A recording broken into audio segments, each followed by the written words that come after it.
امیر حمزہ کا ایمان لانا کوئی معمولی واقعہ نہیں تھا۔ جس طرح مسلمانوں میں خوشی کی لہر دوڑ گئی تھی تو کفار کے اندر یہ خبر ایک بجلی بن کے گری، تو وہ بھی دار الندوہ میں بیٹھے اور سوچنے لگے کہ اب کیا کیا جائے۔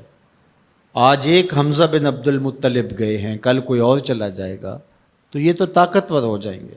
عمر بن خطاب مجلس میں موجود تھے، کہا تم قصہ چھوڑو، یہ کام میرے ذمہ رہا، میں بانی اسلام کی زندگی کا چراغ ہی بجھا دیتا ہوں۔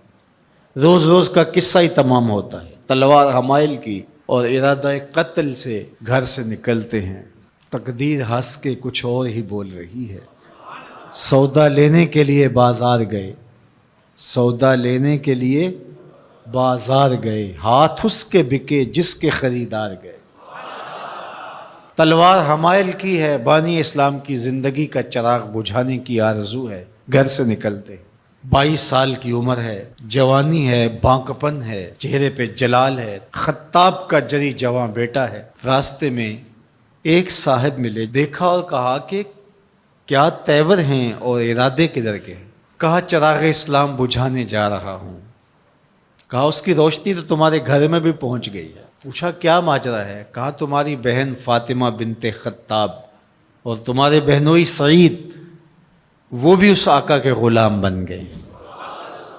بس غصے میں بہن کے گھر پہنچتے ہیں اور دروازے کو دستک دیتے ہیں۔ اندر قاری قرآن ان کو قرآن سکھا رہا ہے۔ اہل خانہ سمجھے عمر آئے ہیں اور تیور بھی اچھے نہیں ہیں، قاری کو کہیں گوشے میں چھپا دیا اور دروازہ کھولا۔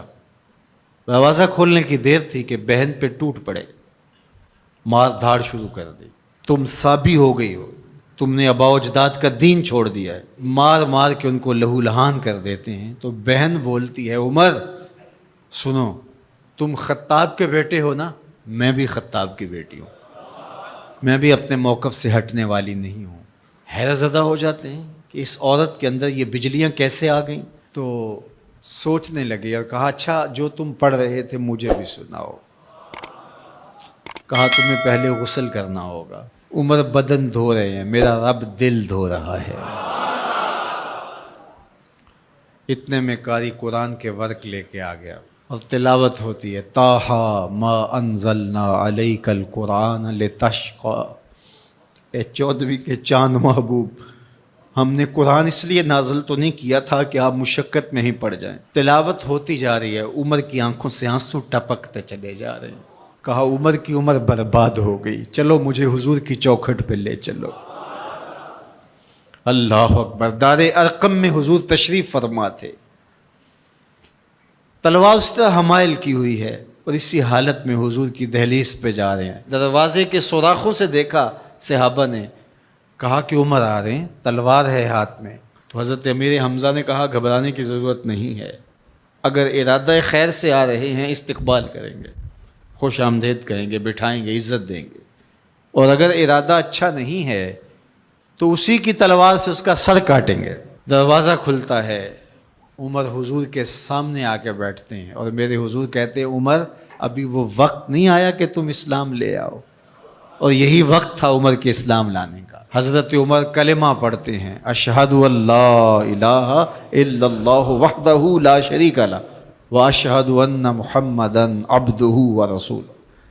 جو ہی عمر کی زبان سے کلمے کی صدا سنتے ہیں صحابہ، اتنے زور سے اللہ اکبر بے ساختگی میں کہتے ہیں مکے کی گلیاں گونج اٹھتی ہیں۔ اللہ اکبر۔ اب ایمان لانے کے بعد جناب عمر حضور سے پوچھتے ہیں کہ حضور ہم حق پہ نہیں ہیں؟ فرمایا ہم حق پہ ہیں، اللہ کا دین سچا نہیں ہے؟ کہا اللہ کا دین سچا ہے۔ کہا کہ آپ اللہ کے سچے رسول ہیں؟ فرمایا ہاں میں اللہ کا سچا رسول ہوں۔ تو کہا پھر ہم چھپ کے نمازیں کیوں پڑھیں؟ ہمیں صحن حرم میں جانا ہوگا۔